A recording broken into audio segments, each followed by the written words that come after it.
볼게요. 안녕하십니까. 저는 주성욱이라고 하고요. 양윌이라고 하고요. 양승현이라고 합니다. 작은 스타트업 회사 같은 경우에는 이 관리의 틈이 많이 부족한 경우가 많습니다. 그 부분을 도와드리려고 조직을 만들었고 비즈니스를 성장시켜본 경험도 있어서 그 경험 바탕으로 좀 조언을 드리거나 회계사 그리고 스타트업 그리고 저는 전략이나 이벤트가 터졌을 때 솔루션을 찾아주거나 사업계획서를 작성해서 투자를 받으러 이렇게 거의 1년간 사실 열하는데 또 반응이 뜨뜻미지근하더라고요.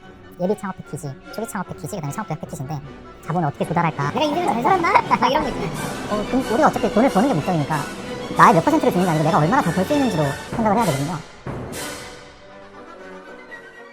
그러면 초기 스타트업, 갑자기 이쯤 좀 짚기가 좀 그런데 초기 스타트업이 그러면 어떻게 좀 이해를 하면 좋을까요? 초기 스타트업이라고 하면은 뭐 여러 가지 기준이 있을 수 있는데요. 업력으로 뭐 내가 설립한 지 얼마가 됐다 하면은 제 생각에 한 5년 이하? 우리가 뭐 사업을 한다고 했을 때 항상 주변에서 하는 얘기는 있거든요. 3년은 고생해야 돼. 근데 나라에서는 대부분 3년으로 규정하는 거 그러니까 같아요. 3년은 고생해야 되는데 그 5년으로 생각하는 이유는 3년이란 시간을 보내고도 내가 방향을 찾거나 할 때는 좀 1, 2년의 시간이 더 필요해요. 그리고 뭐 초기 스타트업이 투자를 받았다고 초기 스타트업이 아닌 건 아니거든요. 이걸 연착륙을 시키고 뭐 이런 거 생각했을 때는 저는 3에서 5년. 초기 스타트업이 또 기준이 이제 연도 말고 우리가 이익이나 뭐 돈을 얼마나 버느냐의 기준으로 봤을 때는 100억까지는 가기가 좀 쉬웠다. 근데 100억에서 300 몇백억 이상으로 매출이 올리는데 100억이 매출액 매출액 기준으로 50억에서 100억까지 가는 거는 또 하는데 그 다음 또 올라가기 어렵다라고 하는 거 보면은 매출 기준으로는 한 50억에서 100억 사이가 이러되면은 초기 스타트업이라고도 할 수 있어요. 그 뭐 업에 따라 다르지만 50억 밑으로는 저는 초기 스타트업이라고 보고 그리고 매출이 크다고 의미는 있는 건 아니고 이익이 나야 돼. 남 좋으려고 하는 건 아니니까 사업이 이익이 나지 않은 상태면 저는 초기 스타트업이라고 생각을 합니다. 업마다 다를 수 있죠. 우리가 기술 개발을 많이 해야 되니까 한다면은 그 이익과는 상관없이 초기 스타트업 벗어날 수도 있는데 그건 이제 기술의 단계겠죠. 바이오나 이런 거는 내가 기술을 만들어가는 단계에 따라서 나눠지는 거고 그게 딱 기준이 있진 않아요. 여러 가지 상황들이 있어요. 좀 좋은 스타트업 예시가 좀 있을까요? 투자를 받았다든지 그래서 좀 잘 됐다든지 선예? 초기 스타트업은 어떤 것이냐라는 거에 맞닿아 있는 좀 부분이 있다고 생각하는데 제 관점에서는 초기 스타트업을 뭐 어떻게 정리하냐라고 했을 때는 이 스타트업 대표가 이렇게 회사를 설립하는 취지는 이 대표가 어떤 세상의 문제를 발견을 해서 자기만의 스타일을 담아서 솔루션을 내서 이걸 시장에 제품을 만들어 내놓는 거죠.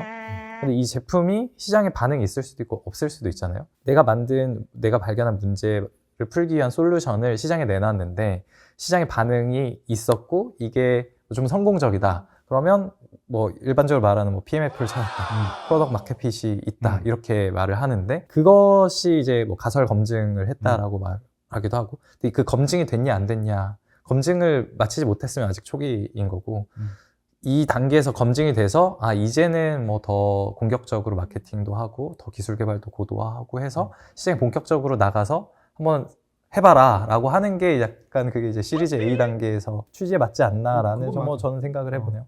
시리즈 A 투자 받으려면은 네. 내가 검증한 거를 그 시장성에 대한 검증은 이거는 팔릴 수는 있다의 검증인 거지 시장성이 있냐는 아직 검증은 아닌 걸로 봐. 이제 시리즈 A 받으려면은 그 대표는 이렇게 하면 팔리는구나까지 확인해서 이거를 어떻게 나는 어떤 식으로 팔 거야. 아까 확장을 얘기했는데 이제는 됐으니까 확장할 수 있습니다 하면은 투자를 안 해주는 게 아니고요. 내가 만든 게 이런 식으로 검증이 됐어. 이런 사람들이 쓰더라. 그랬을 때 어느 정도의 자금이 있냐가 먼저가 아니고요. 이거를 조금 더 우리가 생각하는 타겟이나 시장에 진출을 시키려는 방법들이 이렇게 나올 거잖아요. 그게 구체적으로 잡히고 어떤 식으로 조달해서 어떤 식으로 쓸까까지 해야지 이제 시리즈 A 투자가 사실 되는 거라고 생각을 해요. 시리즈 A 투자할 때는 그것까지는 검증을 하는 게 맞고요. 그 투자하는 사이드 입장에서도 확인하고 초기 스타트업이라고 하면은 계획까지는 구체적인 이제 뭐 멀게 1년에서 3년 사이에 플랜이 세워진 회사는 그래도 초기 스타트업을 좀 벗어나지 않았다는 생각도 드네. 검증한 걸 가지고 어떻게 확장하겠다까지 구체적인 플랜이 세워진 회사. 해서 이제 딱 대기 이제 총알도 들어왔어. 어떻게 할지도 정해졌어. 총도 주고 총알도 줬어. 나 총 잘 만드는데 총알이 없네? 이렇게 해서 저기 쏠 거야. 이런 거 할 때 딱 총알까지 채워졌을 때 하면은 초기 스타트업은 끝난 것 같지. 초기 스타트업 정도는 이제 그때부터는 이제 나는 시리즈 B든, 그러니까 우리가 생각하는 시리즈 B라고 하면은 그래도 한 30억 이상은 들어오는 게 시리즈 B인가? 50억? 뭐 상황마다 다르긴 하지. 근데 우리가 생각하는 거 기준에서 좀 큰 금액들이 들어오는 게 시리즈 B거든요. 그리고 밸류도 조금은 스케일업이 좀 되고. 뭐 그렇게 가는 회사면은 사실 이런 총알이랑 총이랑 내가 어디 쏠지랑 어떤 전쟁터에 있는지까지 파악이 다 끝나야지 사실 초기 스타트업이 끝나는 것 같긴 해. 뭐 아무튼 그 다음에 이제 질문이 이제 좋은 스타트업, 좋은 회사란 무엇인가였잖아요. 근데 뭐 이제 아무튼 좋은 회사는 이익을 많이 내는 회사가 좋은 회사일 텐데 스타트업은 이익을 뭐 바로 많이 내지는 못하니까. 근데 그 이익을 많이 낼 가능성이 크면 클수록 좋지 않나. 근데 그 이익을 많이 낼 가능성이 크면 크다는 것이 이 스타트업이 정의하고 있는 그 문제를 이 만든 그 프로덕이 얼마나 더 정말 효율적으로 풀어서 적은 비용으로 풀어서 큰 임팩트를 낼 수 있냐. 이 큰 임팩트는 당연히 고객이 그 어떤 문제를 해결해서 그 지불 가능한 의사가 얼마나 크냐 뭐 이런 거일 테니까 문제를 잘 풀면 풀수록 이익률이 높아질 거고 그에 따라서 이익도 많아질 거니까 뭐 좋은 회사라는 거는 세상에 엄청 큰 임팩트를 낼 수 있는 문제를 잘 푸는 회사가 뭐 좋다고 말하면 너무 추상적인가요? 그거는 그런 이익을 실제로 잘 내서 성공한 사례가 있는가 또 궁금했어요. 뭐 이익에 대해서는 스타트업 뭐 이익을 일부러 안 낸다고 하잖아요. 아, 그런 스타트업들이 뭐 이거에 대해서 좀 뭐 우리 경험으로 얘기를 하자면은 또 좀 애매하지만 모두가 다 아는 기준으로 얘기하면은 네. 토스가 성공했냐? 성공했어요. 그리고 쿠팡도 성공했잖아요. 성공했어요. 카카오도 성공했냐? 성공했죠. 스타트업이 다 성공한 회사들이 많은데 그 성공한 사람들은 지금 돌아서 생각해 보면은 자 여러분 자 지금 봐봐요. 핸드폰 다 꺼내면 카톡이 있어요 없어요? 있습니다. 있어요 없어요? 삶을 바꾸는데 그러니까 우리가 시장을 바꿨다라고 하는 기준이 한 30% 정도 기존의 시장을 침투한 게 30% 정도만 돼도 엄청난 거예요. 그러니까 10% 들어가면은 대단한 거고. 그러면 이제 삶을 바꿨다라고 할 수 있거든요. 그렇게 봤을 때는 지금 딱 심플하게 이제 뭐 파급력이 있으면 성공합니다. 예. 카카오톡이 처음 나왔을 때 문자 요금 안 내도 된다가 사실 공짜 문자? 공짜 문자였거든. 그 문자비 낼 거예요. 지금. 그러니까 그런 회사들은 당연히 이제 성장을 많이 하게 되고 하는데 어려운 과정이긴 하죠. 다 도전하는 거고. 그럼 저는 좀 약간 이렇게 또 들으니까 사기가 살짝 꺾이는데 이렇게 막 도전하려는 예비 창업자분들이 있을 거 아니에요. 그런 분들은 좀 어떤 수순으로 진행을 하면 좋을까요? 그 우리가 창업을 할 때 포부를 그러면 뭐 작게 가져야 되냐 그런 것도 아니고요. 전 결과적인 걸 얘기하는 거예요. 그런 도전 정신이 있는 사람들이 없었으면 카카오톡이라는 것도 없었고 쿠팡도 없었어요. 그런 사람들이 계속 나오니까 소프트뱅크 같은 데서도 돈을 투자를 하고 거액을 투자를 해서 이제 밀어붙이는 거고. 2000 years later. 대화가 이제 두 분들이 이제 알고 계신 내용들이 너무 많으니까 그 A를 물어보면은 한 A 정도 대답해 주면 되는데 A 살짝 얘기하고 이제 C, D, E, F까지 가버려서 조금 길어진 것 같아요, 제가. 아무튼 다시 돌아와가지고 이제 또 돌아와서 1억을 이제 받았어요. 1억이 있어. 그거 이제 대답하는 거야? 1억이 있어. 아니, 너한테 먼저 물어봤잖아. 자, 1억이 있으면은 이거를 대출로 할지 네. 아니면 투자를 받을지 너는 어떻게 할 건지 대답을 안 하고 둘 다 해야죠. 상황에 맞춘 거잖아요. 그렇지. 응. 아니 정답을 얘기했어. 둘 다. 응. 아니 아까 있잖아. 네. 둘 다 해야 돼 일단 시도는 둘 다 해야 돼. 뭐가 물어본 게 아니야. 그럼 그렇게 다 영혼가라서 막 하잖아요. 그러면은 이제 그렇게 할 때 어떻게 좀 어떤 과정으로 접근을 해야 돼요? 또 얘기 제가 좀 설명을 드릴게요. 로또를 내가 번호를 다 알고 있다고 나만 알고 있잖아요. 그러면은 내가 다 확신이 있는 상태에서 당연히 빌려야겠죠. 근데 그 돈을 빌리는 게 쉽지가 않죠. 그래서 이제 투자자들한테 이제 설득을 해야 되는데 내가 로또를 다 알고 있다는 확률은 나는 100%인데 다른 사람들은 실제 로또 확률 그 몇백만 분의 1이지? 그 확률로 생각을 한단 말이죠. 그러면은 이런 것들이 이제 좀 준비가 필요한 건데 나만 알고 있는 생각들을 남한테 잘 전달할 수 있게 예를 들면은 지금 스타트업 같은 경우 이 주머니나 내 주머니나 다 내 돈이다. 나는 월급 안 받아. 대신 대여금으로 가져가고 결국에는 이런 숫자적인 측면으로 다른 사람들을 설득해야 객관성이 있거든요. 그런 객관적인 측면이 좀 부족한 상황에서 내가 지금 이런 시장에 나가서 나를 설명을 할 때 이제 그때 자기를 한번 되돌아보게 되는 거죠. 아, 내가 이 숫자를 다 알고 있는 거를 이런 식으로 표현하면 저 사람이 내가 이 로또를 알고 있다는 확률을 더 떨어뜨리니 정확한 숫자로, 솔직한 숫자로 보여주면서 그런 근거들에 대해서 잘 설명을 하는 거죠. 그게 이제 사업으로 바꿔서 얘기하자면 내 사업이 잘 될 수 있다고 확률적으로 증명할 수 있게 숫자로 보여주고 비전을 제시해주고, 근데 이 비전이 이루어질 수 있게 하나하나 논리적으로 설명을 할 수 있어야죠. 그래야 투자자가 믿으니까요. 통찰력을 발휘해야지. 다른 사람 생일을 맞춰준다든지 뭐 그런 식으로.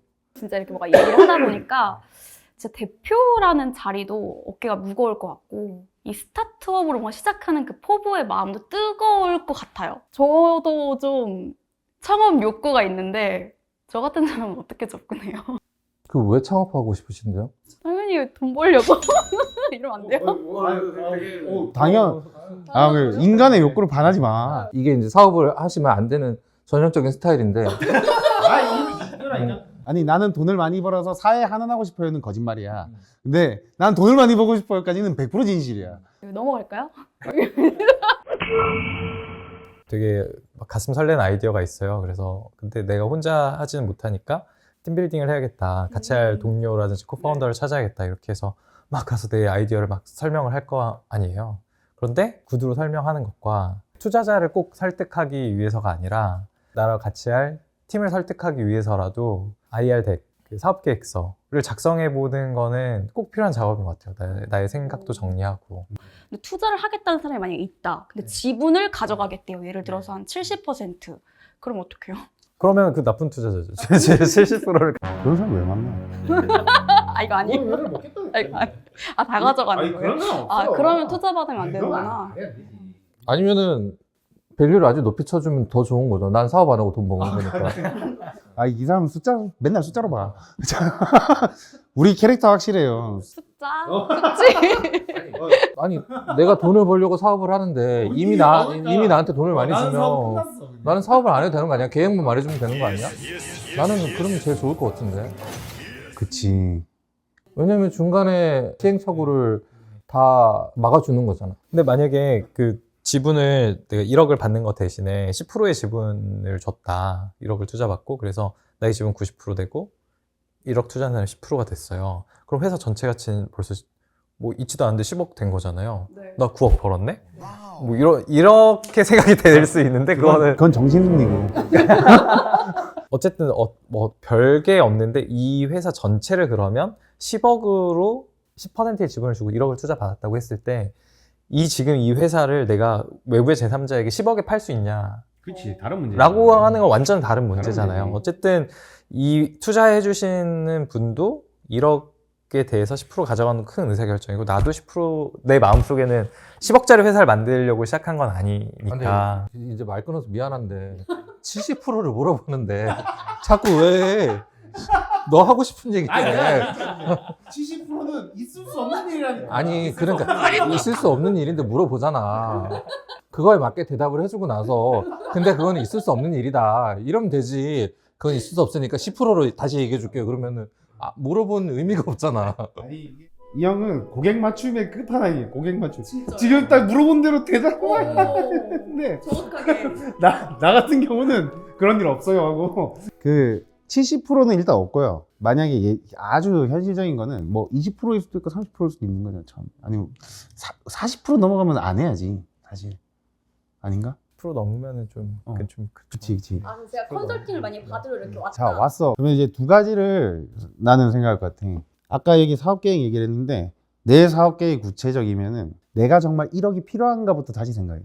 봐봐요. 1억이 필요한데 하다고 해서 내가 30%를 주기로 하는 제안이 왔어. 네.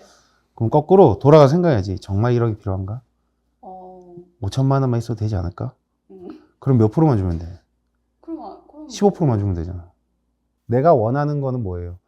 필요한 자금을 모으는 게 목적이지 1억이 목적이 아니고 10억이 목적이 아니에요. 맞죠? 그러면은 지금 단계에서 내가 할 수 있는 필요한 자금 그 상황에 맞춰서 가면 그러면 5천만 원인지 8천만 원인지 정말 1억이 필요한지부터 해서 쳐낼 거 쳐내고 뭐 이렇게 하다 보면은 맞춰야 된다는 거. 자, 이거는 내가 협상력이 하나도 없을 때 문제 얘기. 그리고 두 번째는 내가 협상력을 만들면 돼요. 1억에 30%를 제안이 왔어. 그럼 난 뭐라고 할까? 아, 감사합니다 하고 어떻게 해야 돼요? Run. 다른 데 가야지. 1억에 20% 준다는, 20%만 원하는 애를 찾아와. 그러면은 1억에 30%를 처음에 얘기했던 아저씨가 나도 한 20%, 15%면 될 것 같아. 뭐 이렇게 얘기하지 않을까요? 뭐 비딩을 붙이면 되는 거잖아. 물론 두 번째는 내가 협상이 강하다는 전제. 그럼 보통 지분을 어떻게 나눠 가져요? 뭐 몇 년 후에 뭐 얼마, 몇 %, 뭐 이렇게 가는 거예요? 그러니까 그 지분이 투자하시는 분이랑 그러니까 창업을 하시면 안 될 것 같아요. 아니 그래서 그건 아니지. 그래서 예비 창업자를 위한 교육 프로그램들이 있어요. 네. 그래서 왜 회사 설립을 어떻게 하고 뭐 회사의 구조는 어떻게 그럼 제가 그거를 이제 듣는 걸로 팩폭을 들었지만 고객 맞춤이 포기하지 않아요. 애초에 70%를 가져가는 그 질문을 왜 궁금하셨던 거예요? 아 그냥 진짜 투자를 하겠다는 분이 계셔서 70%를 말한 거는 좀 장난이신 것 같아요. 그러니까 투자가 진짜 투자가 아닌 것 같아요. 그건 노예 계약인데. 그 노- 작은 글씨 잘 봐야 돼. 그 계약서 봤을 때. 근데 뭐 이렇게 생각을 처음에는 할 수 있잖아요. 내가 자본금을 뭐 3천만 원을 넣었는데 7천만 원 투자해 주겠다는 사람이 있어요. 그러면 내가 70%의 지분을 줘야 되는 건가? 이 경우는 있을 수 있겠다. 거꾸로 본인한테 투자하는 거야. 애초에 봐봐요. 아, 보고 있어. 반대로 생각하면 돼. 당신 말을 듣고 저쪽에서 이 사업을 생각하는데 당신을 고용하는 거야. 그런 개념인 것 같아요.